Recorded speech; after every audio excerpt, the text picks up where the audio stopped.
Every morning you wake up with this absolute certainty that you exist. The same person who went to bed last night, who has memories, plans, and this continuous sense of being, well, you. But here's a question that might shake that certainty. What if I told you that the you you're so sure about might not exist the way you think it does? Stop for a moment, right now. Where exactly is this you that feels so real? Is it somewhere behind your eyes, looking out like you're watching through windows? Maybe it's in your chest, where you feel emotions most strongly, or perhaps it's spread throughout your entire body. Here's what's fascinating. When you actually try to pin down this sense of self, something strange happens. The harder you search, the more it seems to slip away, like trying to grab your own shadow. Modern neuroscience has been hunting for the self in our brains for decades. And guess what they've found? There's no central location, no headquarters of you. Instead, researchers have discovered what they call a distributed network, different brain regions constantly talking to each other, creating what neuroscientist Antonio Damasio describes as an autobiographical self, essentially a story your brain tells itself about who you are. But here's the twist. This story gets rewritten constantly. Your sense of being the same person from childhood to now, it's more like watching a movie where each frame looks continuous, but it's actually thousands of separate images, creating the illusion of smooth movement.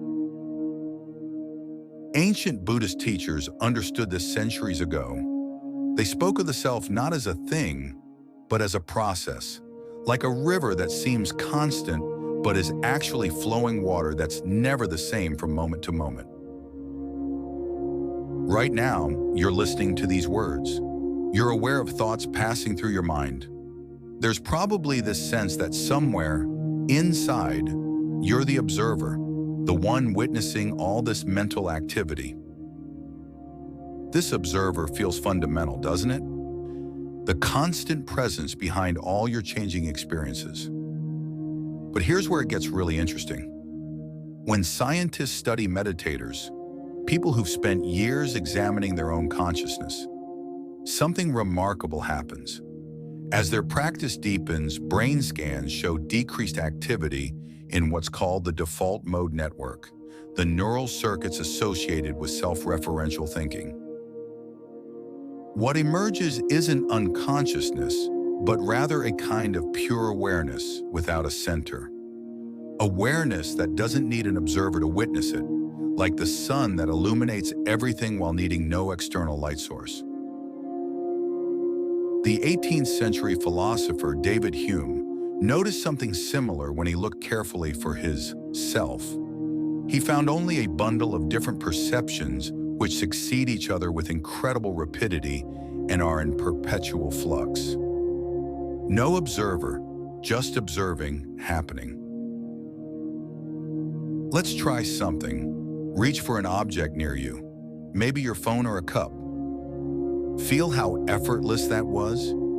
Your intention arose and your body responded perfectly. This gives us a powerful sense of being in control, of being the commander issuing orders to our physical machinery. But neuroscientist Benjamin Libet discovered something unsettling in his famous experiments. Brain activity indicating movement actually begins several hundred milliseconds before people become aware of their intention to move. It's as if the decision makes itself and consciousness shows up late to take credit. This isn't about whether we have free will or not. That's a different conversation entirely.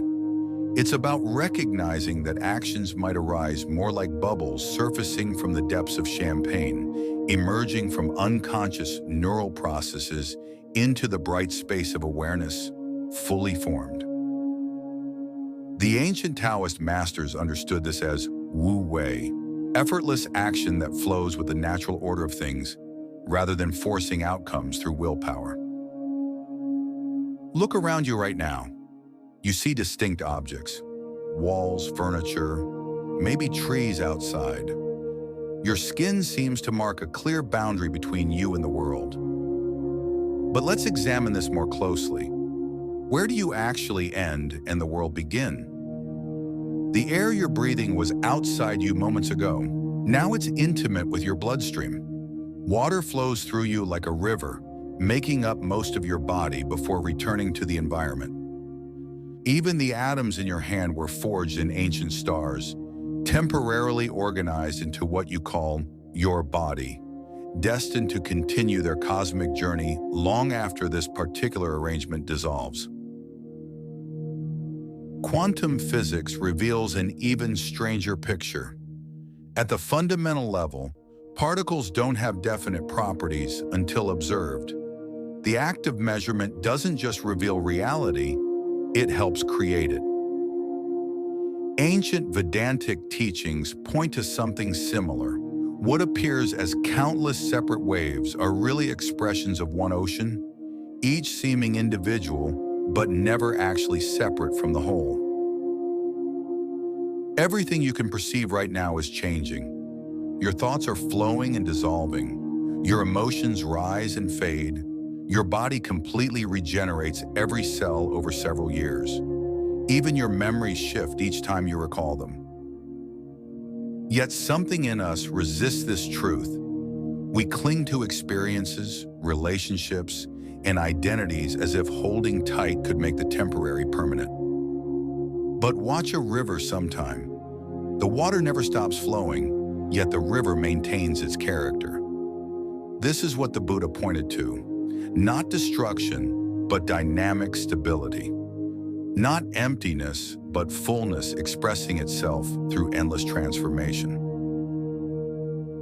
The philosopher Alan Watts suggested thinking of life as music rather than a journey. A journey aims for a destination. The sooner you arrive, the better. Music exists for its own sake. Each note matters not because it leads to the final chord, but because it participates in the whole symphony. Here's the ultimate puzzle. If what you're seeking is what you already are, why does the search feel so necessary? It's like someone frantically looking for glasses while wearing them. The very act of searching creates the illusion of distance from what's always present. Yet without the search, would there be recognition? Zen teachers speak of original enlightenment, the understanding that awakening isn't something you achieve, but something you already are. Like polishing a mirror that was never actually tarnished. This creates a beautiful paradox. You can't find what you're looking for because you are what you're looking for. But the looking itself gradually wears away the sense of seeker and sought until only looking remains, aware, open, empty of agenda. So we return to this moment, right now, aware of awareness itself. This awareness that you are is so intimate you usually overlook it, so obvious it seems invisible. Yet it's what remains constant through every change in your life. It was present when you were 5 years old, it's present now, and it will be present in whatever form consciousness takes tomorrow. Not as a thing, but as the very space in which all experience appears. What if what you fundamentally are isn't a separate self having conscious experiences, but consciousness itself temporarily appearing as a human being? Not a wave thinking it's separate from the ocean, but the ocean playing at being a wave? This isn't a conclusion to understand intellectually, but a reality that can be recognized directly. Like suddenly seeing the forest instead of just trees, or hearing the silence that contains all sounds. Right now, in this very moment, the seeking can end. Not because you found something new, but because you've recognized what you've always been.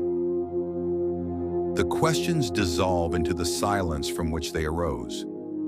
The searcher and the sought reveal themselves as one movement of consciousness exploring its own nature.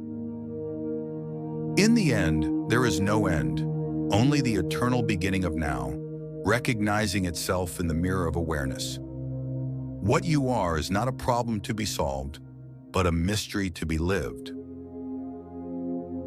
And perhaps that's the most liberating discovery of all, that you don't exist as you thought you did. And in that recognition, you're finally free to be what you've always been. The aware presence in which this entire beautiful, mysterious dance of existence unfolds. What remains when even this understanding dissolves into the wordless intimacy of simply being? Only you can discover that for yourself.